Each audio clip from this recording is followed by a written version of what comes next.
Sa puntong ito, humingi tayo ng update kaugnay sa bitak sa runway 24 ng Ninoy Aquino International Airport o NAIA na nagdulot ng aberya kamakailan sa ilang pasahero. Makakausap natin sa linya ng telepono si Ed Monreal, ang General Manager po ng Manila International Airport Authority. Magandang umaga po sa inyo, sir. Magandang umaga rin po. Oh, sir, I'll just get this out of the way kasi kakalabas lang nung balita kanina yung kay John Consulta dito sa Balikbayan Box na binuksan daw umano. Pero ito po ay sinasabi niyo po doon sa inyong interview, hindi po ito under ng NAIA, ito po ay under doon sa airlines? Tama po ba, sir? Well, regarding may ba? Hello? Yes, sir. Yes, sir. We can hear you. Mo muna. Parang may parang may tawag ito, may back voice. Feedback, hello? oo. Yes, sir. We can hear you. Okay. Tawag dito,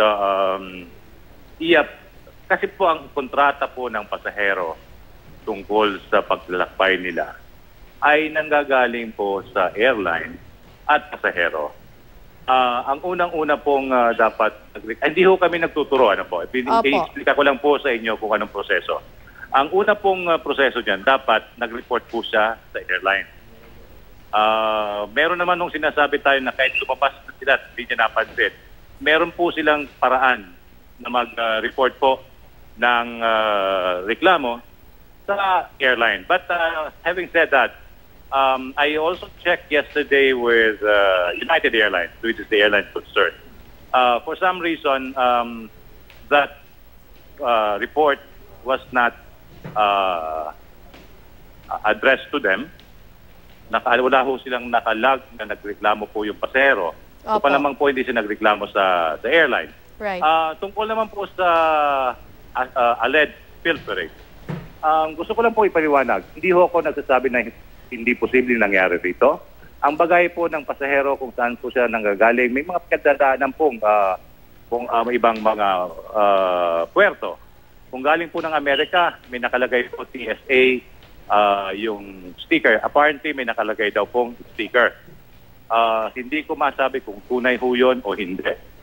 Pero bagamat ho ganon, pwede ho siyang pumunta sa amin at pwede ho siyang tingnan namin kung ano po ang may tutulong namin bilang sa authority.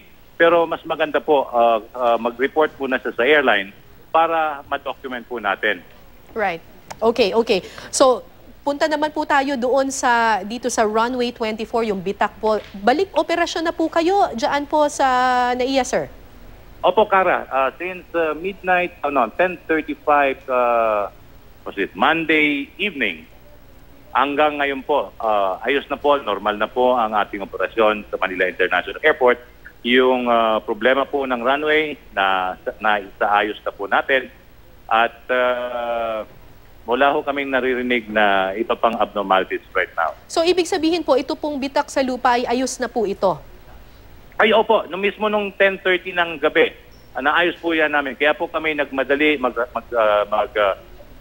magdeklara ng emergency closure kasi po, pag hinayaan po natin yon na tumagal, baka ho, magkaroon po tayo, meron na hong safety issue ho yun.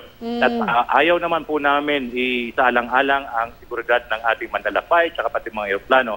Mas mahirap po pagka yun ay hindi natin inaksyonan. So, no need na po na ilipat yung ilang mga flights sa Clark dahil operational na itong runway. Tama po ba, sir? Hindi na ho sila magda-divert kasi ang operasyon po natin sa Manila International Airport ay normal na po hanggang sa ngayon po.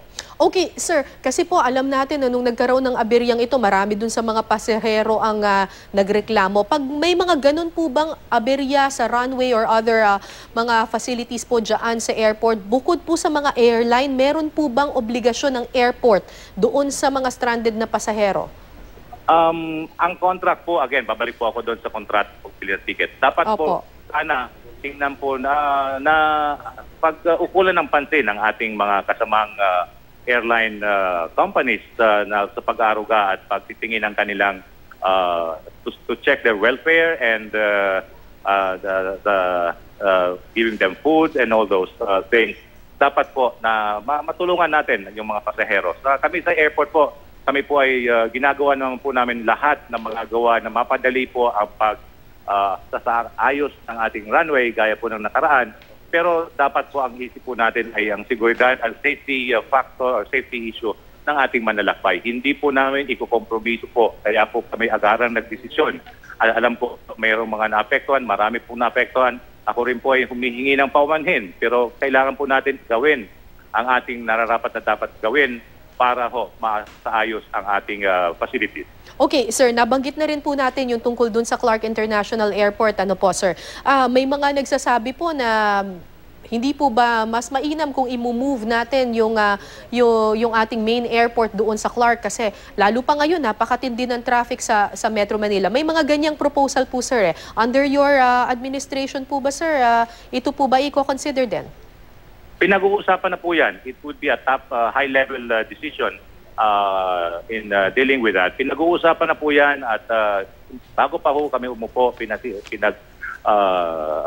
it was taken into consideration by our secretary that we have to decongest the airport, having these concerns right now.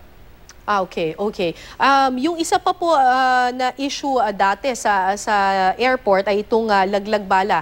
Right now ba, masasabi niyo po na wala nang ganitong klaseng modus operandi po sa NAIA? Salamat po sa pagkakatanong po yan. Yan po ay aming in-address na. It's a joint effort by our partners, which is the Aviation Security Group. Wala na po na kakatakutan ang ating manlalakbay na tungkol po sa laglag bala kasi po hindi na po sila i-inquest or i-apprehend. Ang gagawin lang po namin, i-document lang at pupistahin at papalisin na po ang pasero. Nagkaroon lang po tayo ng problema ng gano'n because of the alleged extortion, yung alleged extortion sa mga pasahero. Doon po siguro nagkaroon ng problema. Kaya ngayon po, may dato po kami sa lahat ng mga x-ray machines, yung mga tao natin sa security sa airport, na hindi po sila i-apprehend, kukumpistahin lang po. Huwag lang po na isang bag na punong-puno po ng mga bala, iba na pong usapan po yun. Yun nga po yung susunod kong itatanong. Ito po ay kapag may isa lang po na bala na nakita. Pero paano po kapag kunyari nga po marami or kunyari hindi na po bala lang, talagang explosive or whatever. Talaga, ito ibang usapan po to, sir. Hindi po ito yung... Talaga po. Opo. Talaga po. Opo. Talagang may intensyon na siya. Bakit siya magdadal ng ganung karami-rami? Correct. Hindi niyo pwedeng sabihin na, ay, nakalimutan ko lang po o nilagay lang po yan o whatever. Hindi na po natin papahintulutan yan. Ibang usapan po yan.